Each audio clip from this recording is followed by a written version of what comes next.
Welcome to the 8-Minute Rule podcast, where actual physical therapists share clinical pearls designed to create conversation around what's getting results in the clinic. No fluff, no Medicare stopwatch, only quality content.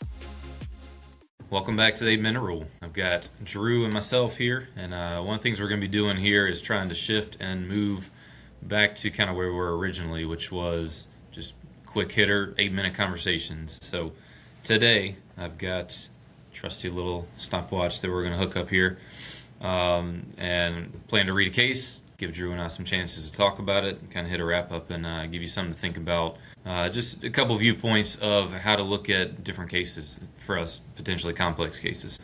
I'm going to start our timer off here. We're going to go 8 minutes, starting now. All right, Drew, the case that we had, this is somebody I saw a couple weeks back. Mid-40s, came in, right-sided PSIS pain with radiation to the right quad, kind of some spasming symptoms, he said. Initially, didn't remember a mechanism of onset, but was doing some lifting one day.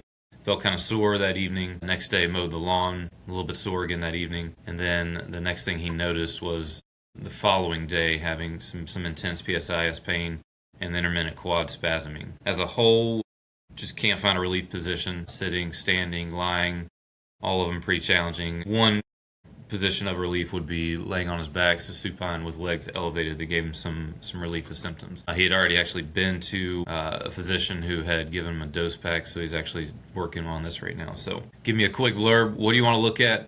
What are you assessing here? Oh yeah, other pieces too. Myotomes actually were clean. Didn't see anything on that. Straight leg raise, negative. Prone knee bend was positive for back pain in terms of things that we saw there. Deep tendon reflexes were actually okay as well too. So what you gonna look at? So the first thing that comes to my mind was neurogenic versus maybe nociceptive. Is this some sort of nerve related thing? So the neuro exam would be key, and then comparing it to looking at something like Main syndrome, which one do I think that is? Because I know you have some background, you shared it before, but it's extremely rare to have a higher upper lumbar disc herniation, and my bias obviously would probably go towards there's some sort of other joint related thing such as Main syndrome, which can refer into those areas as well. So that's the first thing that I would probably want to be looking at and making sure that we're in the right area. Yeah, absolutely. I think I definitely value that opinion. One of the things that I was looking at as I'm hearing that, and as you know as well too, my first thought is, is this upper lumbar? I don't see a ton of true upper lumbar radiculopathies as well too, and I'm expecting to see some weakness. Hip flexion had a little bit of limitation there, but it seemed to be more due to the quad spasming than anything else. Again, didn't see deep tendon reflexes to have any noticeable change there. So, I'm either looking at an early on radiculopathy here or something more sinister, which I don't have the capability to rule out. Didn't hear anything in a subjective exam that made me concerned. I'd worked with this gentleman in the past for some other things, and I know that he is very pain tolerant. I mean, you get some of those guys, that are or not. He is very pain tolerant, so I knew that he was struggling in terms of finding some relief there as well too. So typically for me, I'm wanting to find positional preference right now. I'm hoping if I'm seeing something disc related that I'm gonna see a difference between sitting, standing, and moving around as well too. Typically, I'm gonna see sitting not so good, right? Unless their recumbent didn't get that. Likewise, I think you had mentioned previously in another way about the lateral shift presentation. So I'm trying to see one. In the past, sometimes it may kind of be there and I may miss it. And I don't think that I missed it in this instance. Definitely possible that I could have, but I'm trying to see, do we have some positional preference? So I think one of the things that I did early on was looking at side glides. Didn't get a significant change on that. Repeated motions didn't really get a significant change, except for all of them just seemed to peripheralize at the time. So one of the other things I will tend to do is get somebody on a table and see, all right, can we get them in prone and actually try almost more side positioning or something on that. Really just couldn't find a whole lot with him. And I think in terms of this, he was on a steroid, had just started off. So my stance typically when I'm having that is, okay, let's back off, maybe give it a day or two. Let's just let some things work down, try and reassure, get them drinking water, get them doing all the basic stuff to some degree.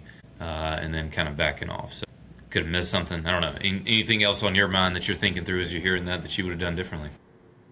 So I think looking at that lateral shift thing, something came to mind that I don't know if we've mentioned on here before, but there's four things that really kind of stand out to me usually that might key me into my mind is like, hey, this might be a lateral shift. One is like just looking at posture. Are they shifted? And that's probably the most obvious one. The second is when you're doing a gait observation, does one arm swing more than the other? Because oftentimes you'll see the side that they're shifted towards, that will move more on the side that you're shifted away from. There will be a little arm swing on that.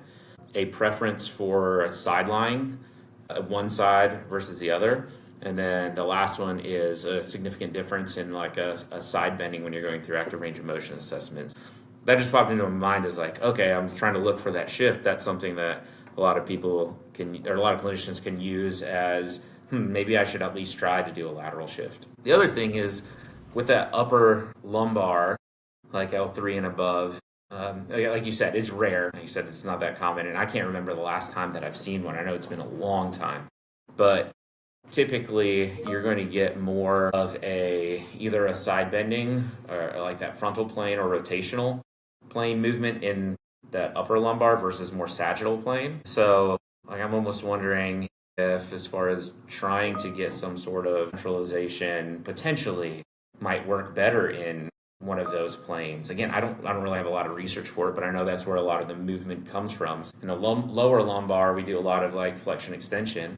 I wonder if that would be something different that could be a potential option for centralizing in a upper lumbar disc herniation. Yeah, great points. I really like the practical application as you're talking about looking at arm swing and different things like that. We've all seen it sometimes. We go to that waiting room and the patient's just in agony, and you can see it. I mean, either they're standing because they don't want to sit down, or they're sitting because they don't want to get up, and you see them move. And so now, hey, great, I've got an awesome opportunity as they're walking back to the waiting room to get some good, viable information there that we can be able to act on as well, too. So I think you got a really good point as well, is in terms of if they're on a steroid dose pack, what is the information that you're getting? Is it super valid, or potentially kind of let it run its course, especially if it's starting to kick in already?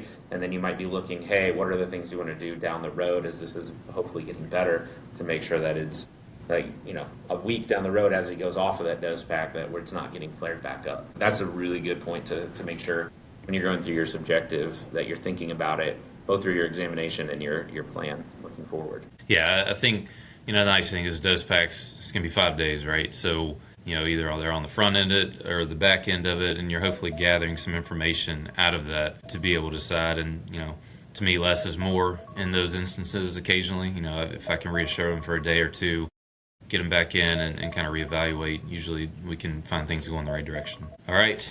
Timer going off there. Good stuff, Drew. Appreciate the perspective. I would love to hear feedback from anybody else listening to this. When you have seen a lateral disc herniation in clinic, what did you do? What did you get success with? I am definitely open to that. I could have started off a little bit better. Want to hear some other thoughts. So appreciate it. Until next week.